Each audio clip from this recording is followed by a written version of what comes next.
مثل الذين خلوا من قبلكم مستهم البأساء والضراء وزلزلوا حتى يقول الرسول والذين آمنوا معه متى نصر الله। যাবতীয় প্রশংসা হামদ ও সানা মহাপরাক্রমশালী আল্লাহ সুবহানাহু ওয়া তাআলার জন্য। সকলেই বলি আলহামদুলিল্লাহ। দরুদ ও সালাম বর্ষিত হোক পৃথিবীর সর্বশেষ ও সর্বশ্রেষ্ঠ রাসূল আহমদ মুহাম্মদ মুস্তাফা সাল্লাল্লাহু আলাইহি ওয়াসাল্লামের প্রতি। আপনাদের সামনে যে আয়াতটি তেলাওয়াত করেছি সেই আয়াতে আল্লাহ সুবহানাহু ওয়া তাআলা বলেন, আম হাসিবতুম আন তাদখুলুল জান্নাহ, হে মুমিনেরা তোমরা কি মনে করো জান্নাতে যাওয়া এতই সহজ? আম হাসিবতুম আন তাদখুলুল জান্নাহ, হে মুমিনেরা তোমরা কি মনে করো যে তোমরা জান্নাতে প্রবেশ করে নিবে, জান্নাতে প্রবেশ করবে এতই সহজে? ওয়ালাম্মা ইয়াতিকুম মাসালুল লাযীনা খালাউ মিন ক্বাবলিকুম, অথচ সেই দুঃখ কষ্ট, সেই অত্যাচার, সেই জুলুমের তোমরা এখনো শিকার হওনি, যেই অত্যাচার যেই জুলুমের শিকার তোমাদের পূর্ববর্তীরা হয়েছিল। এত সহজে কি অত্যাচার কি জুলুমের শিকার হয়েছিল? মাসসাতহুমুল বাসা ওয়াদ দাররা ওয়া যুলজিলু, তাদের উপর এত জুলম, এত অত্যাচার, এত বিপদ আপদ নেমে এসেছিল যে তারা বলতে বাধ্য হয়েছিল মাতা নাসরুল্লাহ, আল্লাহর সাহায্য কখন আসবে। তো সেই রকম কোনো দুঃখ কষ্ট জুলমে পা না দিয়েই যদি তোমরা দাবি করো যে আমরা জান্নাতে চলে যাব, তাহলে বুঝতে হবে ঈমান এখনো খাঁটি হয়নি, ঈমানে এখনো ত্রুটি আছে। নাহলে জুলুম আসে না কেন, অত্যাচার হয় না কেন, সমস্যা তৈরি হয় না কেন?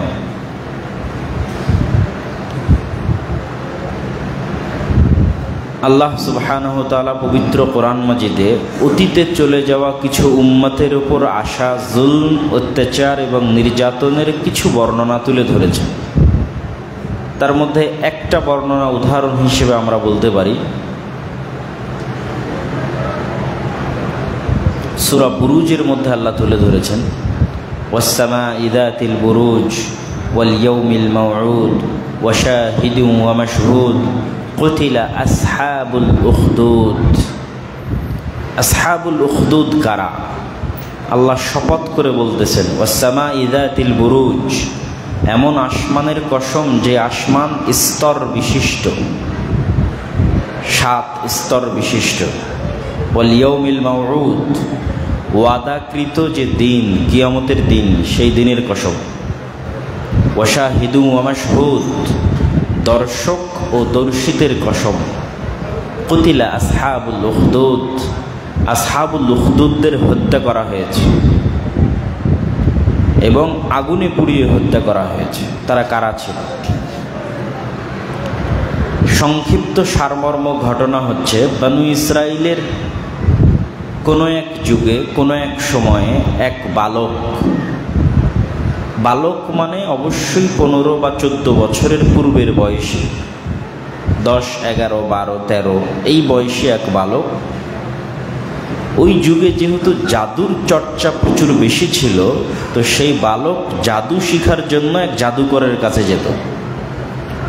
তো জাদুকরের কাছে যেই রাস্তা দিয়ে যেত, ওই রাস্তাতে এক পাদ্রীও থাকত, ধর্মীয় পণ্ডিত বা আমাদের ভাষায় হুজুর, আলেমও থাকত। তো আলেম তাকে ওই জাদু শিখতে নিষেধ করত এবং তাকে দ্বীন শিখার জন্য আহ্বান করত, দাওয়াত দিত। তো পথিমধ্যে একদিন এই বালক বিপদে পড়ে। বিপদে পড়ে উদ্ধার হওয়ার জন্য জাদু ব্যবহার করে, কিন্তু জাদু তাকে ওই বিপদ থেকে উদ্ধার করতে পারে না। তখন তার মনটা খারাপ হয়ে যায়। মন খারাপ হয়ে আলেমের নিকটে গিয়ে বলে, পাদ্রীর নিকটে গিয়ে বলে যে আমি দ্বীন শিখব। দ্বীনের জ্ঞান অর্জন করে, আল্লাহর উপর বিশ্বাস এবং আস্থা অর্জন করে এবং কোনো একদিন বিপদে পড়ে আল্লাহর নাম নিয়ে সেই বিপদ থেকে বেঁচেও যায়। আল্লাহু আকবার। এবং আল্লাহর প্রতি তার আস্থা এবং দৃঢ় বিশ্বাস আরও সুগভীর হয়। আল্লাহর প্রতি আস্থা এবং বিশ্বাস গভীর হওয়ায় সে মানুষের মধ্যেও এই দ্বীনের দাওয়াত দেওয়া শুরু করে। আস্তে আস্তে একত্ববাদের এই দাওয়াত মানুষ গ্রহণ করা শুরু করে। যখন গ্রহণ করা শুরু হয় তখন জাদুকরদের মাধ্যমে হোক বাদশাহ পর্যন্তই খবর পৌঁছে যায় এবং তাকে তার দাওয়াত থেকে বিরত থাকার জন্য আহ্বান করা হয়। সে বিরত থাকে না, তার জন্য শাস্তি নির্ধারণ করা হয়। তো বালক শর্ত দেয় যে শাস্তি জনসম্মুখে বাস্তবায়ন হতে হবে, একা একই নির্জন ঘরে বাস্তবায়ন হওয়া যাবে না। হাজার হাজার মানুষের উপস্থিতিতে প্রকাশ্য ঘোষণা দিয়ে আমাকে শাস্তি দিতে হবে। বাদশাহ এই শর্তে রাজি হয়ে যায় যে লক্ষ লক্ষ মানুষের সামনে প্রকাশ্য ঘোষণা দিয়ে তোমাকে আমরা শাস্তি দেব। তো শাস্তির বিভিন্ন ধরন ঠিক করা হয়। একটা ধরন থাকে বিশাল পাহাড়ে উঠে পাহাড় থেকে ধাক্কা দিয়ে ফেলে দেওয়া হবে। একটা ধরন করা হয় উত্তাল সমুদ্রে নিয়ে গিয়ে নৌকা থেকে ফেলে দেওয়া হবে এবং প্রত্যেকটারই দর্শক রাখা হয় হাজার হাজার মানুষ।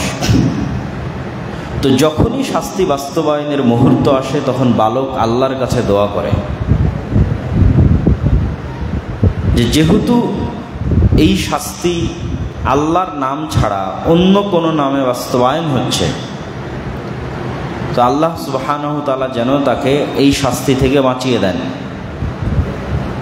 আমি সংক্ষিপ্ত, অনেক লম্বা ঘটনা, আমি শর্টকাট করে বলতেছি। তো প্রত্যেকটা শাস্তি থেকে সে বেঁচে যায়। তখন বাদশাহ বিরক্ত হয়, শাস্তি বাস্তবায়ন করতে পারছে না।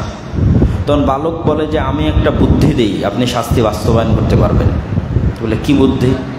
ঠিক এই রকমই লক্ষ লক্ষ জনতার সামনে আমাকে ফাঁসির কাষ্ঠে তরবারি দিয়ে হোক, তীর নিক্ষেপ করে হোক হত্যা করবেন, তবে ওই তরবারি এবং ওই তীরটা চালাতে হবে আল্লাহর নামে। বাদশাহ শর্তে রাজি হয়ে যায় যে ঠিক আছে, তোমাকে পাহাড় থেকেও ফেলতে পারলাম না, পাহাড়ের শীর্ষ চূড়ায় নিয়ে গেলে পাহাড় থরথর করে কাঁপে, অন্যরা পড়ে যায়, সে থেকে যায়। নৌকা নিয়ে গেলে এত ঢেউ উঠে যে ঢেউয়ের তাড়নায় অন্যরা নৌকা থেকে পড়ে যায়, সে থেকে যায়। তো শর্ত অনুযায়ী লক্ষ লক্ষ জনতার সামনে এই বালককে আল্লাহর নামে বিসমিল্লাহ এই নাম উচ্চারণ করে তীর নিক্ষেপ করা হয় এবং সেই তীরে আঘাতপ্রাপ্ত হয়ে সে মারা যায়। তখন উপস্থিত যত মানুষ ছিল সকল মানুষ একসাথে ইসলাম গ্রহণ করে যে আশহাদু আল্লা ইলাহা ইল্লাল্লাহ ওয়া আশহাদু আন্না মুহাম্মাদুর রাসূলুল্লাহ। তোমাদের জাদু, তোমাদের প্রভু, তোমাদের মালিক তো এই বালককে শাস্তি দিতে পারল না, কিন্তু যখন এই বালকের প্রতিপালক আল্লাহর নামে শাস্তি দেওয়া হলো তখন তো ঠিকই শাস্তি বাস্তবায়ন হলো। তাহলে আমরা এই বালকের প্রতিপালকের প্রতি ঈমান আনয়ন করলাম। তো পরিবেশ উল্টে যাওয়া দেখে বাদশাহ আরো ক্ষিপ্ত এবং রাগান্বিত হয়ে গেল। ক্ষিপ্ত রাগান্বিত হয়ে বাদশাহ সিদ্ধান্ত নিল যত মানুষ এই বালকের প্রতি ঈমান আনয়ন করবে তাদের সবকে জ্বলন্ত আগুনে নিক্ষেপ করা হবে। এবং সেই পরিকল্পনা অনুযায়ী এক বিশাল পরিখা খনন করা হলো, বিশাল খন্দক খনন করা হলো, গর্ত খোঁড়া হলো। সেই গর্তে হাজার হাজার লক্ষ লক্ষ টন ওজনের কাঠ, খড়কুটো এগুলো নিক্ষেপ করে আগুন জ্বালিয়ে দেওয়া হলো এবং ঈমানদারদেরকে বলা হলো তোমরা যদি ঈমান রাখতে চাও এই আগুনে ঝাঁপ দিয়ে নিহত হতে হবে, আর যদি বাঁচতে চাও ঈমান ছাড়তে হবে। এই ঘটনার কথা আল্লাহ বলছে কুতিলা আসহাবুল উখদুদ, সূরা বুরুজের মধ্যে এই ঘটনা। তো ঈমানদারগণ সারিবদ্ধভাবে সেই আগুনে নিক্ষিপ্ত হতে থাকলো এবং জ্বলে পুড়ে মারা যেতে লাগলো। তো একজন মা, তার কোলে শিশুর বাচ্চা, দুধের বাচ্চা, তো তার নিজের জীবন নিয়ে তার মায়া নাই, সে আগুনে পুড়ে মরতে ইচ্ছুক, এইটা নিয়ে তার আফসোস নাই। কিন্তু তার আফসোস হচ্ছে তার ফুটফুটে দুধের বাচ্চা কিভাবে এই আগুনের কষ্ট সহ্য করবে। তখন মা দ্বিধার মধ্যে পড়ে গেছে, সে আগুনে নিক্ষিপ্ত হবে না ঈমান অস্বীকার করবে। তখন কোলের বাচ্চা মাকে বলে উঠল যে, মা তুমি আগুনে নিক্ষিপ্ত হও, কিন্তু ঈমান পরিত্যাগ করিও না। তখন মা এবং ছেলে উভয়ে আগুনে নিক্ষিপ্ত হলো এবং জ্বলে পুড়ে মারা গেল। তো এইরকম আরও অসংখ্য ঘটনা আল্লাহ কোরআনে উল্লেখ করেছে, যেটার উল্লেখ করে আল্লাহ বলছে, তোমরা কি মনে করো এত সহজেই তোমরা জান্নাতে যাবে? অথচ এই ঘটনাগুলো এখনো তোমাদের সাথে ঘটেনি। আপনি যদি আজকে আমরা যে মসজিদে এখানে দাঁড়িয়ে আছি, এই মসজিদের ঘটনার যদি সারমর্ম করেন, আর এই যে ঘটনার বর্ণনা আল্লাহ কোরআনে দিচ্ছে, আসমান এবং জমিন, এটার তুলনার কোনো উপায় নাই, কোনো মতে এটা তুলনাযোগ্য নয়। তাহলে ওই ধরনের কোনো ঘটনা আমাদের সাথে ঘটেনি, আর আমরা মনে করে নিই যে আমরা জান্নাতে চলে যাব। এই জন্য দাওয়াতি কাজের অন্যতম বড় শর্ত হচ্ছে সবর। ফাসবির কামা সাবারা উলুল আজম। 5 জন নবীকে আল্লাহ বলেছেন উলুল আজম, যারা ধৈর্য ধারণে সকল সীমা অতিক্রম করে গেছে। ধৈর্য ধারণ এত করা সম্ভব, তার উদাহরণ হিসেবে আল্লাহ পৃথিবীতে কয়জন নবীকে উল্লেখ করেছেন? 5 জন নবীকে। তার মধ্যে একজন হচ্ছে নূহ আলাইহিস সালাতু ওয়াস সালাম, ইব্রাহিম আলাইহিস সালাতু ওয়াস সালাম, মুসা আলাইহিস সালাতু ওয়াস সালাম, ঈসা আলাইহিস সালাতু ওয়াস সালাম, মুহাম্মদ সাল্লাল্লাহু আলাইহি ওয়াসাল্লাম। এই 5 জন নবী পৃথিবীর ইতিহাসে ধৈর্য ধারণের রেকর্ড প্রতিষ্ঠা করেছে। যে মানুষও এত ধৈর্য ধারণ করতে পারে, হিউম্যান বিং, ম্যানকাইন্ড, মানুষের পক্ষে সম্ভব এত ধৈর্য ধারণ করা। তো এই ধৈর্য ধারণগুলোর মূল অনুষঙ্গ ছিল যে আপনি আপনার বিপরীত পক্ষের প্রতি কোনো ন্যূনতম কটু বাক্য উচ্চারণ করবেন না, কষ্ট সহ্য করতে প্রস্তুত হয়ে যাবেন, তাহলে বিজয় আপনার সুনিশ্চিত। উস্কানি দিবেন না, কিন্তু মার খেতে প্রস্তুত হয়ে যাবেন। হাত উঠাবেন না, কিন্তু নিহত হওয়ার জন্য প্রস্তুত হয়ে যাবেন। আমি যদি বুঝাতে না পারি তাহলে এটা আমার ব্যর্থতা। কিন্তু দাওয়াতি ময়দানে বিজয় লাভের 1 নম্বর শর্ত, আপনার মুখ দিয়ে যেন পরিবেশ বিশৃঙ্খল না হয়। আপনি কোনটার জন্য প্রস্তুত থাকবেন? আগুন তৈরি করো, আমি নিক্ষিপ্ত হয়ে মরে যাব। শাস্তি দাও, মেনে নেব, কিন্তু আমার আদর্শ থেকে কি পিছিয়ে সরব না। কিন্তু তোমার গায়ে কি আমি হাত উঠাবো? তোমার সাথে কি আমি মারামারি করতে যাব? তোমার বিরুদ্ধে কি আমি কিছু বলবো? না, একটাও না। যখনই বিরুদ্ধে বলবেন, হাত উঠাবেন, বিশৃঙ্খলা করবেন, তখন পরাজিত হয়ে যাবে।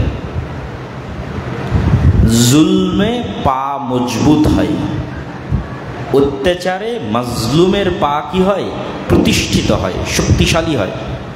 আর জালেমের পা লড়খড়ায়, নড়বড়ে হয়ে যায়।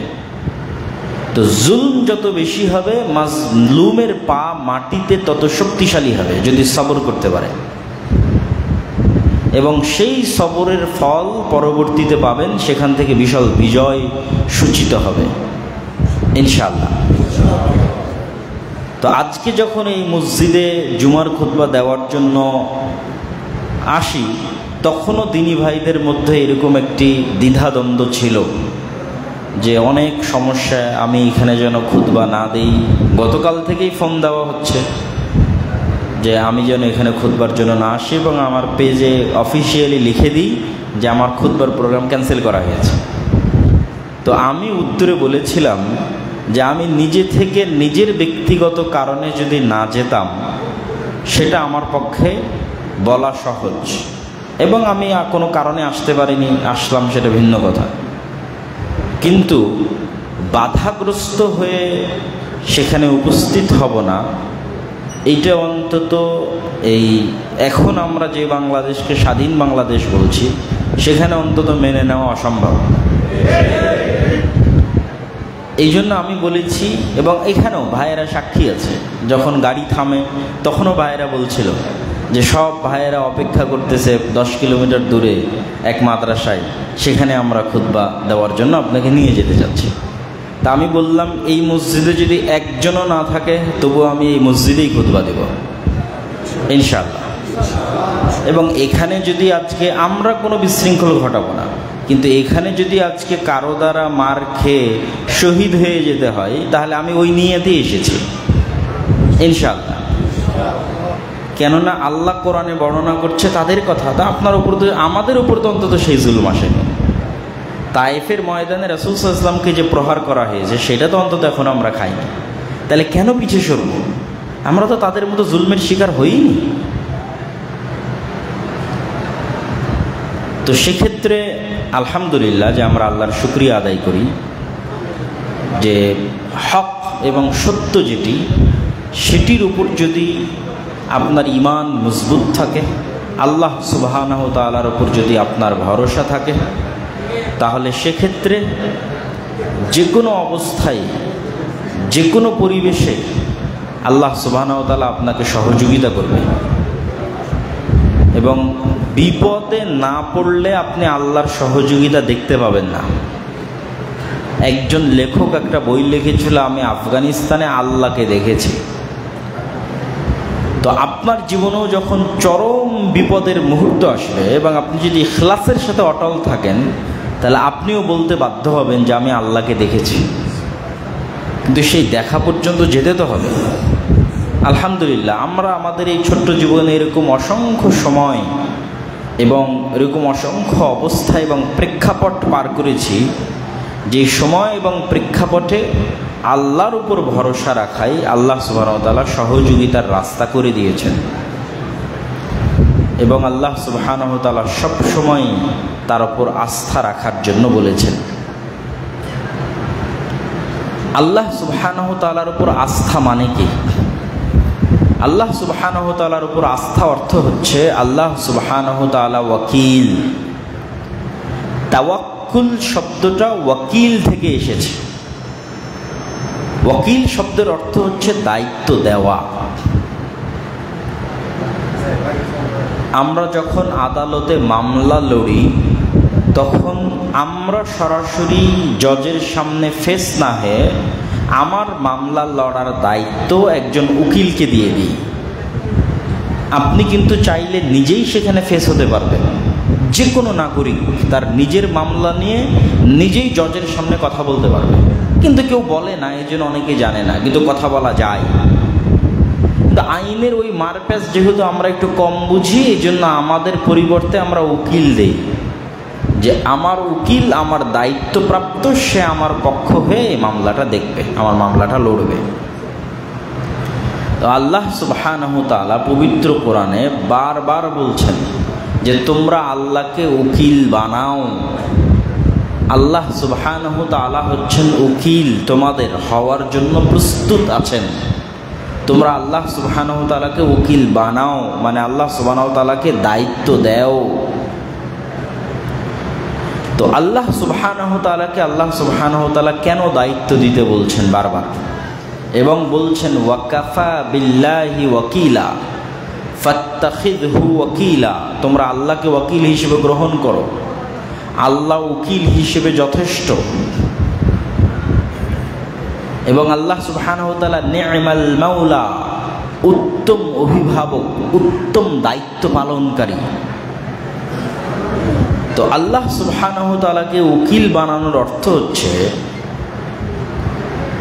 কয়েকটা পয়েন্টে কোরআনের বহু আয়াতে আল্লাহ সুবহানাহু ওয়া তাআলা কেন তাকে উকিল বানাতে হবে তার লজিক তুলে ধরেছেন। তার লজিকের যেমন 1 নম্বর লজিক হচ্ছে যে ধরেন আমি এখন মারা যাচ্ছি, তো আমার ছেলে এবং মেয়ে ছোট ছোট। সাধারণত সবাই কি করে, ছোট ভাই, বড় ভাই, বাপ, আত্মীয় স্বজন যে আমি তো মারা যাচ্ছি, আমার ছেলে মেয়েকে কে দেখবে, তো তুমি একটু দেখে রাখিও ভাই আমার, বা চাচা বা আব্বা, আপনি একটু দেখে রাখিয়েন।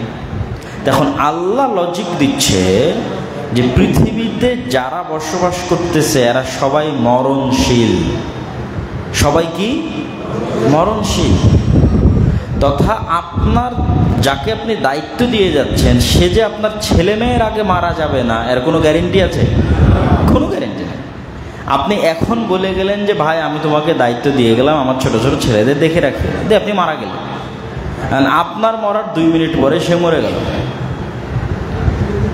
এই জন্য আল্লাহ বলতেছে, আল্লাহ হচ্ছে আল হাইয়ুল কাইয়ুম, চিরঞ্জীব, চিরস্থায়ী। তাহলে আপনি যে এখন অসহায় ছেলে মেয়ে রেখে যাচ্ছেন, তাহলে কাকে দায়িত্ব দেওয়া উচিত? আল্লাহকে দায়িত্ব দেওয়া উচিত। কেন, যাকে দিবেন সে তো মরে যাবে, আপনার পরে মরে যেতে পারে, আপনার আগেও মরে যেতে পারে, কিন্তু মারা যাবে না কে? আল্লাহ। তাহলে 1 নাম্বার লজিক যে আল্লাহ বলতেছে তোমরা আমাকে উকিল বানাও, আমাকে দায়িত্ব দাও তোমাদের কাজের, তার 1 নম্বর কারণ হচ্ছে তোমরা যার উপরই ভরসা করবে এরা সবাই মরণশীল, আর আমি কোনোদিন মারা যাব না, তাই আমাকে দায়িত্ব দাও। সেকেন্ড লজিক, লাহু মা ফিস সামাওয়াতি ওয়া মা ফিল আরজ, এটা হচ্ছে 2 নম্বর লজিক। কেন আল্লাহকে ওকিল করতে হবে? যত জায়গায় আল্লাহ বলেছে তাকে উকিল করানোর জন্য, তার আগে পরে এই বাক্যগুলো আছে। আল্লাহর গুণাবলীর উপর আমার একটা বক্তব্য আছে, সেই বক্তব্যে এই বক্তব্য আরও বিস্তারিত দেওয়া আছে। 2 নম্বর লজিক হচ্ছে, ধরেন আমি অত্র অঞ্চলের একজন মেম্বার চেয়ারম্যানের উপর ভরসা করলাম, যেমন এই বিপদ হওয়ার পর থেকে অসংখ্য মানুষ আপনাদের সহযোগিতা করেছে, কেউ স্থানীয় হয়তো রাজনৈতিক দলের সাথে যুক্ত, হয়তো আমিও হয়তো কথার কথা আজকে আপনাদের এখানে এসে সহযোগিতা করেছি, তো হয়তো আপনার ভরসা অমুক ব্যক্তির উপর, অমুক দলের উপর, অমুক সংগঠনের উপর, ইত্যাদি ইত্যাদি ইত্যাদি। তো আল্লাহ সুবহানাহু ওয়া তাআলা লজিক দিচ্ছেন যে আজকে আপনি যার উপর ভরসা করতেছেন, এটা আমি নিজে ফিল করেছি, এই ব্যক্তিগুলোর ক্ষমতা নির্দিষ্ট এরিয়ার মধ্যে সীমাবদ্ধ। আপনার এলাকার চেয়ারম্যান আমাকে রাজশাহীতে কোনো হেল্প নাও করতে পারে, আবার বাংলাদেশের প্রধানমন্ত্রী আমাকে আমেরিকার মাটিতে কোনো হেল্প নাও করতে পারে। 2 নম্বর হচ্ছে, আমি এমন জায়গায় আছি যেখানে কোনো ফোন ইউজ করার ব্যবস্থা নাই। বাংলাদেশেও তো 5 দিনের জন্য ইন্টারনেট বন্ধ ছিল, যে আমি কাউকে কল করে বলবো যে ভাই আমি বিপদে আছি, আমাকে হেল্প করেন। আমি এমন মরুভূমি, এমন জঙ্গলে আছি যেখানে চলমান পৃথিবীর সকল কানেকশন সিস্টেম লস, ডাউন, অচল। তো যখন আমি ইংল্যান্ডে ছিলাম, ভারতে ছিলাম, সৌদিতে ছিলাম, বিভিন্ন দেশে ছিলাম, তখন আমি এটাও ফিল করতাম, কেন সব দেশে আমরা সমস্যা ফেস করেছি, যে এক একটা মানুষের সহযোগিতা করার ক্ষেত্রটা সীমাবদ্ধ, কিন্তু প্রত্যেকটা প্লেসে যিনি আপনাকে সমানভাবে সহযোগিতা করতে পারবে তিনি কে? আল্লাহ। ওই ব্যক্তি থাকলেও না থাকলেও, ধরেন কারো ভরসা ছিল আগের 16 বছরে যারা ক্ষমতা ছিল তাদের উপর, এখন তারা ক্ষমতায় নাই, তাহলে তাকে তারা সহযোগিতা করতে পারবে? এখন তো ওরই সহযোগিতার দরকার। কিন্তু যার গত 16 বছরও ভরসা ছিল আল্লাহর উপর, তারা আল্লাহ আছে না চলে গেছে? এই জন্য দ্বিতীয় লজিক হচ্ছে, সকল ক্ষেত্রে সকল সমস্যায় ওইটা সমাধান করার দায়িত্ব কার উপর দিতে হবে? আল্লাহর উপর দিতে হবে।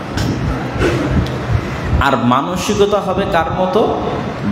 দায়িত্ব দেওয়ার ক্ষেত্রে যদি ধর্মীয় কাজ হয়, তাহলে মানসিকতা হবে আব্দুল মুত্তালিবের মতো। কিভাবে আব্দুল মুত্তালিবের মতো? আলাম তারা কাইফা ফাআলা রাব্বুকা বিআসহাবিল ফিল আলাম ইয়াজআল কাইদাহুম ফি তাদলিল ওয়া আরসালা আলাইহিম তায়রান আবাবিল তারমিহিম বিহিজারাতিন মিন সিজ্জিল। আব্রাহা ইয়ামেন থেকে রওনা দিয়েছে বিশাল হাতির বাহিনী নিয়ে। ঘটনা লম্বা, গোটা মক্কার সবাই জানে যে, যেমন আপনারা জানেন যে এই মসজিদ কমিটি আছে, মসজিদ দায়িত্বশীল আছে, তো গোটা মক্কার সবাই জানে যে কাবা ঘর, মক্কা হারাম, এগুলোর সব দায়িত্বশীল হচ্ছে আব্দুল মুত্তালিব। তো এই জন্য আব্রাহা এসেও আব্দুল মুত্তালিবকেই খুঁজতেছে। আমার জামিয়া সালাফিয়ায় যদি কেউ যায়, সে আব্দুর রাজ্জাক বিন ইউসুফকেই খুঁজবে, আব্দুল্লাহ বিন আব্দুর রাজ্জাককেই খুঁজবে। তো আব্রাহা মক্কায় ঢুকে কাবা ঘর ধ্বংস করার পূর্বে আব্দুল মুত্তালিবকে খুঁজছে। তো দেখতেছে আব্দুল মুত্তালিব নিশ্চিন্ত মনে আর উট চড়ানো, ছাগল চড়ানো, সেগুলোকে এক জায়গা থেকে আর এক জায়গায় নিয়ে যাওয়ার কাজে ব্যস্ত আছে। কোনো চিন্তা, কোনো টেনশন, কোনো হতবিহ্বলতা, কোনো প্রবলেম, কোনো কিছু করার প্রস্তুতি কিচ্ছু নাই। তো আব্রাহা তো হতবাক হয়ে গেছে। এ তো জানে, আব্দুল মুত্তালিব তো জানে যে আব্রাহা এত বিশাল হাতির বাহিনী নিয়ে আসতেছে কাবা ধ্বংস করার জন্য। তখন আব্রাহা তাকে আশ্চর্য জিজ্ঞেস করছে যে আমি এসেছি কাবা ধ্বংস করতে, তো তুমি এত নিশ্চিন্ত কেন? তখন আব্রাহা উত্তরে বলতেছে, ওই কাবার দায়িত্বশীল তো আমি না, ওই কাবার দায়িত্বশীল কে? আল্লাহ।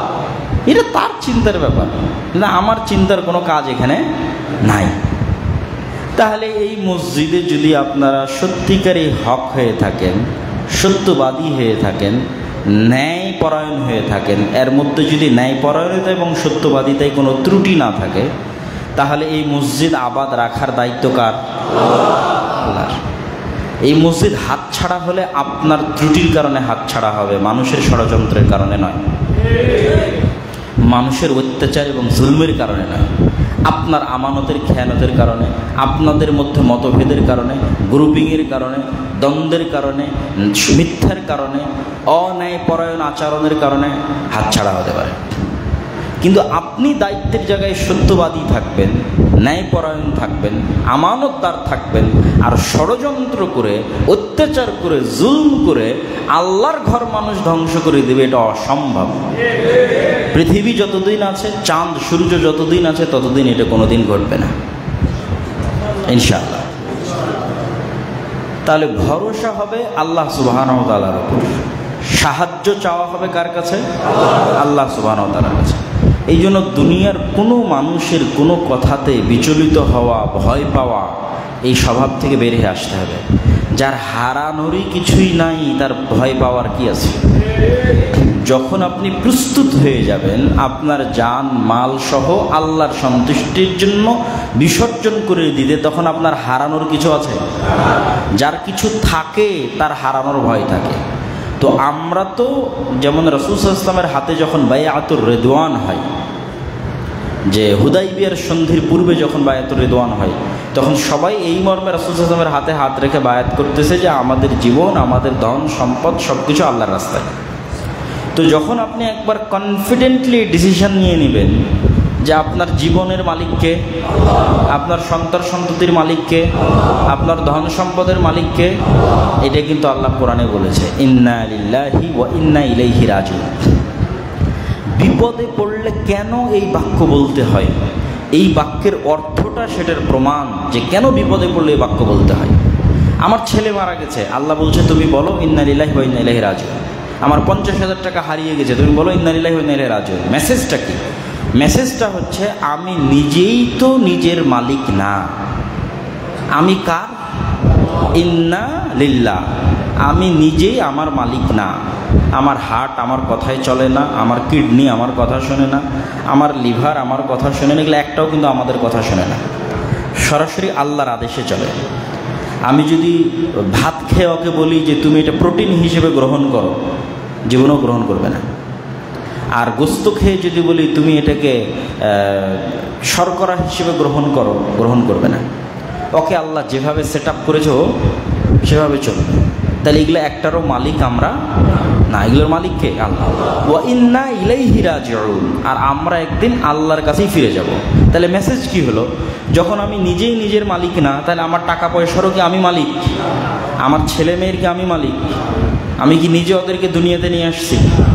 তাহলে তো আমি যদি এখন মারা যাই, ধরেন আমিই মারা গেলাম, আমি কি ঠেকাতে পারবো? তাহলে আমি আমার মালিক না, তার মানে আমার ছেলে মেয়ে ধন সম্পদ কোনো কিছুর মালিক আমি না। তাহলে এগুলো সব কিছুর মালিক কে? আল্লাহ। তাহলে সব কিছু যেন আল্লাহ সুবহানাহু ওয়া তাআলার জন্য, তখন আপনার আর কোনো চিন্তা, টেনশন, কোনো দুঃখ কষ্ট কোনো কিছু আছে? কিচ্ছু থাকবে না। সম্মানিত উপস্থিতি, ধৈর্য ধারণ, আল্লাহর ওপর ভরসা, এবং নিজেদের ন্যায়পরায়ণতা এবং সত্যবাদিতা ঠিক রাখা এবং রাসূলুল্লাহ সাল্লাল্লাহু আলাইহি ওয়াসাল্লামের যে দাওয়াতি আদর্শ, সেই দাওয়াতি আদর্শ অনুযায়ী কাজ করা। যেই দাওয়াতি আদর্শ আল্লাহরও, আল্লাহ সুবহানাহু ওয়া তাআলা কোরআন মাজিদে কখনোই কোনো মানুষকে খোঁটা দিয়ে কথা বলেননি, কখনোই কোনো মানুষকে আঘাত করে কথা বলেননি, ছোট করে কথা বলেননি। উনি ইহুদিদেরকে দাওয়াত দিয়েছেন কোরআন মাজিদে, খ্রিস্টানদের দাওয়াত দিয়েছেন কোরআন মাজিদে, মুনাফিক মুশরিকদের দাওয়াত দিয়েছেন কোরআন মাজিদে, কিন্তু তাদেরকে আঘাত দিয়ে ছোট করে কথা বলা, এটা আপনি কোরআনে খুঁজে পাবেন না। দাওয়াত দেওয়ার সময় আল্লাহর ভাষা সম্মানজনক।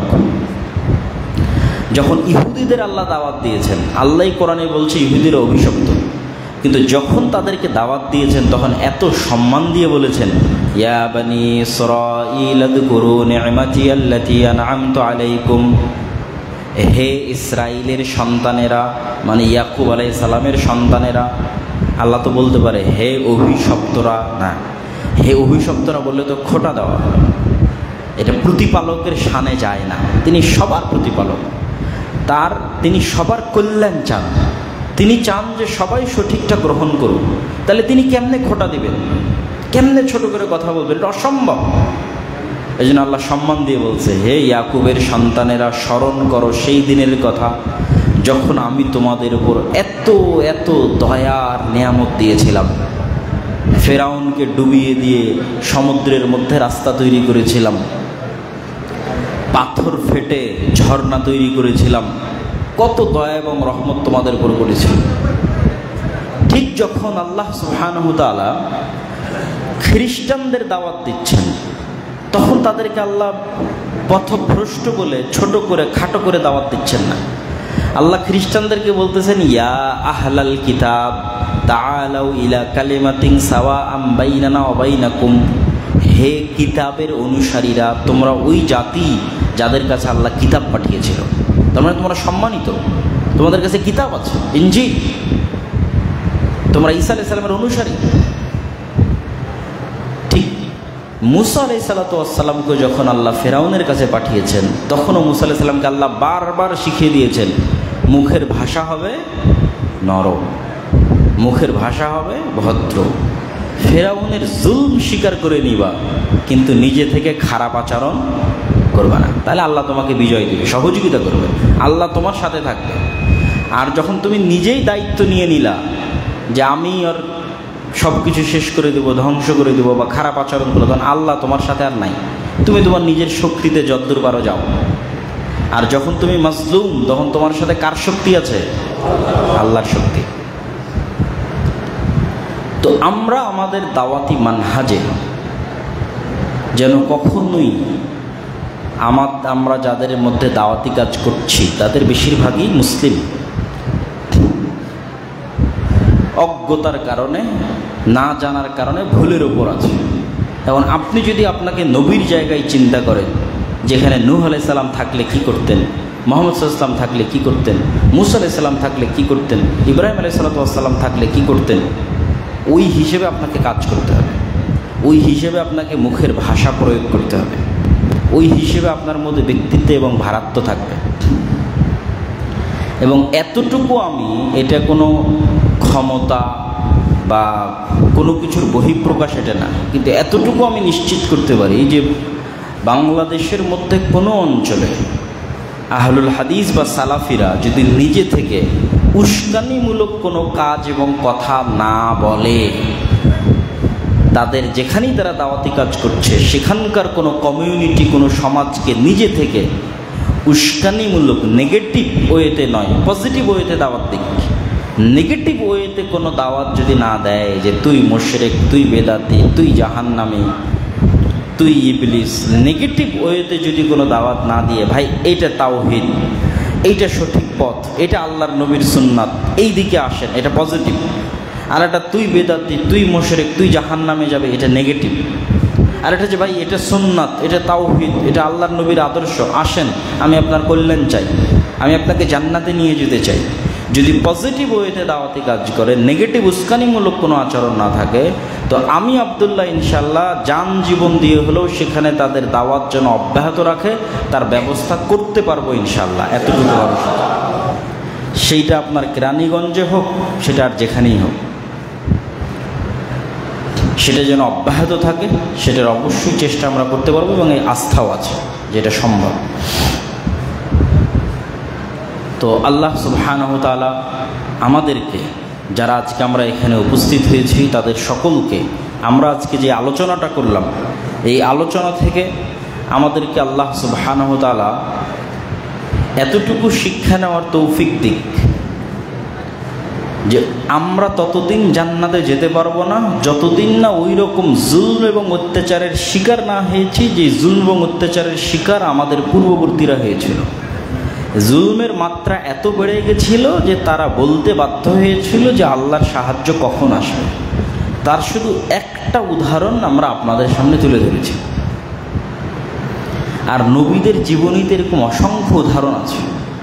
মুসা আলাইহিস সালাতু ওয়াস সালামের উপর যখন জাদুকরেরা ঈমান আনয়ন করলো, তখন ফেরাউন সকল জাদুকরকে উল্টা করে ঝুলিয়ে বিপরীত দিক থেকে হাত পা কেটে দিয়েছিল। ডান হাত বাম পা, বাম হাত ডান পা, মানে সম্পূর্ণরূপে লুলা, ন্যাংড়া, ঘোড়া। মানে কত ভয়ঙ্কর রকমের জুলম এবং অত্যাচার হতে পারে। এই অত্যাচারগুলোর মুখোমুখি নবীরা হয়েছে।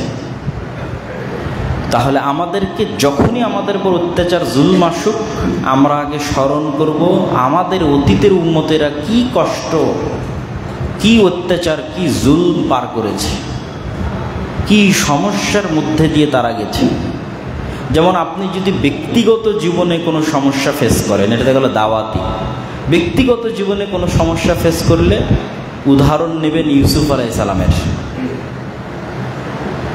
না আপনি কোনোদিন আপনার বাড়ি থেকে হারিয়ে গেছেন, না আপনার ভাইয়েরা আপনাকে হত্যার চেষ্টা করেছে, ছোট বয়সে বাপ মা থেকে আলাদা হয়ে গেছে, না আপনি কোনোদিন মানুষের বাড়িতে কাজ করে খেয়েছেন চাকর হিসেবে, সে মানুষের বাড়িতে চাকর হিসেবে কাজ করে খেয়েছে, না আপনাকে কেউ মিথ্যা অপবাদ দিয়ে জেলে দিয়েছে, তাও এত জঘন্য নিকৃষ্ট মিথ্যা অপবাদ, না আপনি কোনোদিন জেল খেটেছেন, তিনি 7 বছর জেল খেটেছে। তাহলে পিতা মাতা বিচ্ছিন্ন অবস্থায় একটা ছোট ছেলের ওপর দিয়ে কি প্রবাহিত হচ্ছে। সে অসহায় অবস্থায় বাজারে বিক্রি হচ্ছে, মানুষের বাড়িতে গোলাম হিসেবে কাজ করছে, মিথ্যা অপবাদ মাথায় নিয়ে জেলে চলে গেছে, 7 বছর জেল খেটেছে। তার ভাইয়েরা ষড়যন্ত্র করে তাকে হত্যার চেষ্টা করেছে। এগুলো একটাও দেখা যাবে আপনার পার্সোনাল লাইফে ঘটেনি। তাহলে আপনি এত হতাশ কেন? তাহলে আপনি এত দুশ্চিন্তাগ্রস্ত কেন? আপনি তো আর ইউসুফ আলাইহিস সালামের কষ্টের উপর দিয়ে ওই কষ্ট এখনও আপনার লাইফে আসেনি যেই কষ্ট ইউসুফ আলাইহিস সালামের লাইফে আসছে। আর দাওয়াতি ময়দানে যদি হয়, তাহলে নবীদের জীবনে যেই কষ্ট আসছে, অতীতে চলে যাওয়া উম্মতের জীবনে যেই কষ্ট আসছে, সেই কষ্ট তো আপনার জীবনে আসেনি। বাদ দেন অতীতের ঘটনা, এখনকার কথা বলেন। এখনকার গাজার মানুষের মাথার উপর কোনো ছায়া আছে? পুরো গাজায় একটা বাড়ির ছাদ আছে? ছাদ নাই। তাহলে উন্মুক্ত মরুভূমিতে তাঁবু টেনে বসবাস করতেছে।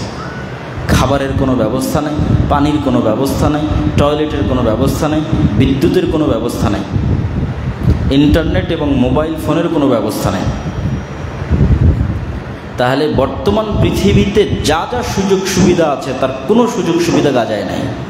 তো এই জন্য আমি তো মনে করি যে আমরা বোনাস লাইফ লিড করতেছি, যে আমাদের বেঁচে থাকাটা বোনাস। আপনি যদি গাজাবাসীর সাথে আমাদের কল্পনা করেন 1 মিনিট 1 সেকেন্ডের জন্য, তাহলে আমাদের বেঁচে থাকার কথা না মরে যাওয়ার কথা? তখন মরে যাওয়ার কথা। যে এইটা গাজা, পাশের দেশ ইসরায়েল, এখানে প্রতিনিয়ত হামলা হচ্ছে, ঢাকার কোনো বাড়ি নাই, সব বাড়ি ধ্বংস হয়ে গেছে, পুরো ঢাকা এখন মরুভূমি, ঠিক আছে, পুরো চিটাগাং মরুভূমি, পুরো বাংলাদেশের মানুষ তাঁবু টেনে বসবাস করতেছে, বিদ্যুৎ নাই, কারেন্ট নাই, কিছু নাই, হাজার হাজার 50,000-এর বেশি, কয়েক লক্ষর বেশি মানুষ মারা গেছে। যদি 1 সেকেন্ডের জন্য কল্পনা করেন, তাহলে আমাদের বেঁচে থাকাটাই তো বোনাস। তাহলে অতীতের আর কি উদাহরণ নেবেন? বর্তমান পৃথিবীতেই তো বানু ইসরায়েল আর ফেরাউন ফিরে এসেছে। মুসলমানদেরকে বানু ইসরায়েল বানানো হয়েছে, আর আজকের যুগের ফেরাউনেরা মুসলমান যারা আজকে বানু ইসমাইল তাদের উপর সেই যুগের ফেরাউনদের মতো অত্যাচার এবং জুলুম চালাচ্ছে। সেই তুলনায় আপনাদের এই মসজিদের এই জুলম, এই অত্যাচার কোনো গণনার যোগ্য? এটা গণার মধ্যেও পড়ে না। এই সমস্যাটা গণার মধ্যেও পড়ে না। তাহলে এই ধরনের সমস্যা মোকাবেলা করতে কখনো হতাশা, আফসোস, কষ্ট, নিরাশা এগুলো কখনোই নিয়ে আসা যাবে না। তারা এত দুঃখ কষ্টের পরেও তাদের একমাত্র আশ্রয়স্থল কে বলেন তো? মানুষ বলে যে গাজার মানুষের এত জুলম, এত অত্যাচারের পর আল্লাহর উপরে এত আস্থা কেন? ভাই, পৃথিবীর কেউ তো তাদের পাশে নাই। তাহলে পৃথিবীর কারো উপর ভরসা করে শুধু ধোকাই খাবে, আর ধোকা খাতে মনে আরও কষ্ট হবে। তাহলে এমন এক সত্তার প্রতি তারা আস্থা স্থাপন করতেছে যার উপর আস্থা থাকলে শান্তিতে মরা যায়, যার উপর আস্থা থাকলে হাসি মুখে মারা যাওয়া যায়। আর তার উপর আস্থা ছাড়া আর 10 জন 5 জন পৃথিবীর কেউ তো আমার পাশে নাই। তাহলে আন্দাজে একজনের উপর ভরসা করে শুধু ধোকা খাওয়া হবে। করোনা ভাইরাসের সময় যখন রাজশাহীর করোনা ইউনিটে আমি ছিলাম, তো মানুষের চেহারায় এত হতাশা, এত অস্থিরতা, বাঁচার জন্য এত চেষ্টা, অক্সিজেনের সংকট, তারপরে হাই ফ্লো অক্সিজেন নেবুলা, যেটা খুব স্পিডে যেটা অক্সিজেন যায় সেটার সংকট, আইসিইউর সংকট, কি এক ভয়াবহ পরিস্থিতি। তো সবাই সিরিয়াল দিয়ে আছে তার আত্মীয় স্বজনকে আইসিইউর মধ্যে ঢুকাবে, high flow oxygen nasal cannula সেটাতে নিবে, নর্মাল অক্সিজেনে হচ্ছে না। এই যে অস্থিরতা, তো এই অস্থিরতার জায়গায় আমি এরকম অসংখ্য রোগীকে আমি দেখেছি যে এই কয়েকটা কথা বলতেই ইনস্ট্যান্ট চেহারা চেঞ্জ হয়ে গেছে। ইনস্ট্যান্ট যে অস্থিরতাটা তার মধ্যে বাঁচার জন্য কাজ করতেছে। আমি বলতেছি, দেখেন, মৃত্যু তো নিশ্চিত, আমাদের তো মরতেই হবে। তাহলে মনকে অন্তত বুঝাই মৃত্যু নিশ্চিত এবং মরার জন্য প্রস্তুত হই। তাহলে উপকার দুইটা, এক কি? এই যে মরার জন্য প্রস্তুত হলাম, মরার জন্য প্রস্তুত হলে একটু দোয়া দরুদ পড়বো, একটু ইবাদত কালাম করব, একটু আল্লাহর কাছে সাহায্য চাইবো, ক্ষমা চাইবো, অন্তরটা প্রশান্ত থাকবে। যদি মরে যাই ভালো অবস্থায় মরে গেলাম, আর যদি বেঁচে যাই আলহামদুলিল্লাহ। তো নিজেকে আগে মনে করে নেন যে আমি মারা গেছি, দেন তারপরে ডিসিশন নেন। আর এখন এই দৌড়াদৌড়ি অস্থিরতার মধ্যে না আপনি আল্লাহকে স্মরণ করতে পারছেন, এই অস্থিরতার মধ্যেই মারা যাচ্ছে। তাহলে তো হাসি মুখে শান্তিতেও মারা যেতে পারছেন না। তো ওই সময় আমি আমার দাদিকে দেখতাম যে খুব প্রশান্ত হৃদয়ের অধিকারী যদি কোনো নফস হয়, উনি খুব শক্ত এবং কঠোরভাবে বলতেছে, তোমরা আমাকে মেডিকেল থেকে নিয়ে যাও, খুব সজ্ঞানে, আমার মৃত্যু অবধারিত, মেডিকেলে রেখে আমাকে বাঁচাতে পারবে না। এবং ওনার কথার কারণেই কিন্তু আমরা তাকে মেডিকেল থেকে বাসায় নিয়ে চলে আসি। তথা মৃত্যুর জন্য প্রস্তুত। মৃত্যুর জন্য প্রস্তুত হলে আত্মা প্রশান্ত হয়, টেনশন কম থাকে। তারপরে বাঁচা গেলে বাঁচা যাবে, আল্লাহ যদি সাহায্য করে বাঁচলে বাঁচব, কিন্তু মরা তো একদিন লাগবে। এই জিনিসগুলো থেকে আমাদের শিক্ষা নিতে হবে। এবং আমরা যেই সমস্যার মধ্যে আছি, এই সমস্যাটা সবচেয়ে কম এবং দুর্বল সমস্যা, কিছুই না। গাজার মানুষের তুলনায় এটা কিছুই না। সুতরাং এখানে হতাশা, টেনশনের কিছু নাই। মসজিদ আল্লাহর, ঘর আল্লাহর, আপনার সত্যবাদিতা, ন্যায়পরায়ণতা থাকলে এটা রক্ষা করবে কে? আল্লাহ সুবহানাহু ওয়া তাআলা। আমরা আল্লাহর কাছে দোয়া করি, আল্লাহ সুবহানাহু ওয়া তাআলা যেন যারা এই মসজিদ আবাদ করেছে, যারা এই মসজিদে দায়িত্ব পালন করছে, তাদের ধৈর্য, তাদের ঈমান, তাদের আল্লাহ ভরসা বাড়িয়ে দেয়। আল্লাহ। এবং আমরা যারা এই মসজিদের সাথে সম্পৃক্ত আছি, আল্লাহ সুবহানাহু ওয়া তাআলা যেন আমাদেরও ধৈর্য, সবর, আল্লাহর উপর ভরসা, আল্লাহর উপর আস্থা এবং আমাদের ঈমানের শক্তি যেন আল্লাহ সুবহানাহু ওয়া তাআলা বাড়িয়ে দেয়। আল্লাহ। এবং আমরা যেন কখনোই আমাদের পাড়া প্রতিবেশী, আত্মীয় স্বজন, আশেপাশের অন্য আর যারা বসবাস করে ভিন্ন দলের, ভিন্ন সংগঠনের, ভিন্ন রাজনৈতিক আদর্শের, ভিন্ন মাযহাবের মতাদর্শের কারো প্রতি কখনো ভুলেও কোনো কটু কথা, কোনো উস্কানিমূলক কথা এবং কোনো বিরোধিতামূলক কথা, কোনো আগ্রাসনমূলক কথা যেন আমরা না বলি। আল্লাহ আমাদের সেই তৌফিক দান করুক। আল্লাহ। আমরা মাজলুম হওয়ার জন্য প্রস্তুত, কেননা মাজলুমের সাথে কে থাকে? আমরা শহীদ হওয়ার জন্য প্রস্তুত, কেননা মরা তো একদিন লাগবেই। কিন্তু আমরা কারোর প্রতি আঘাত করতে চাই না। আল্লাহ সুবহানাহু ওয়া তাআলা যেন আমাদের এই মসজিদকে এবং আমাদের এই দাওয়াতি কাজকে কবুল করে। আল্লাহ।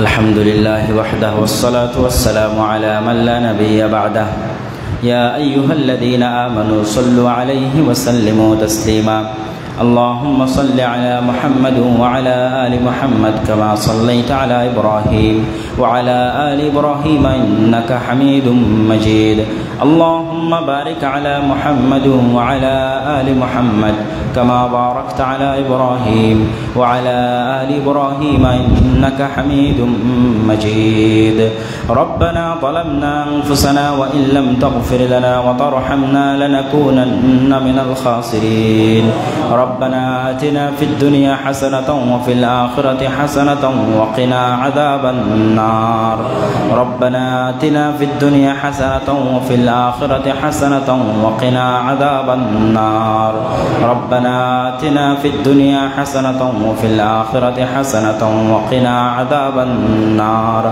اللهم انصر المسلمين المؤمنين المظلومين المجاهدين في فلسطين اللهم انصر المؤمنين المسلمين المظلومين المجاهدين في فلسطين اللهم انصر المؤمنين المسلمين المظلومين المجاهدين في فلسطين اللهم اخذل اليهود والنصارى والكفرة والمشركين اللهم اخذل اليهود والنصارى والكفرة والمشركين اللهم اخذل اليهود والنصارى والكفرة والمشركين رب ارحمهما كما ربياني صغيرا رب ارحمهما كما ربياني صغيرا رب ارحمهما كما ربياني صغيرا رب ارحمهما كما ربياني صغيرا رب ارحمهما كما ربياني صغيرا اللهم اشف مرضانا ومرضى جميع المسلمين اللهم ارحم موتانا وموتى جميع المسلمين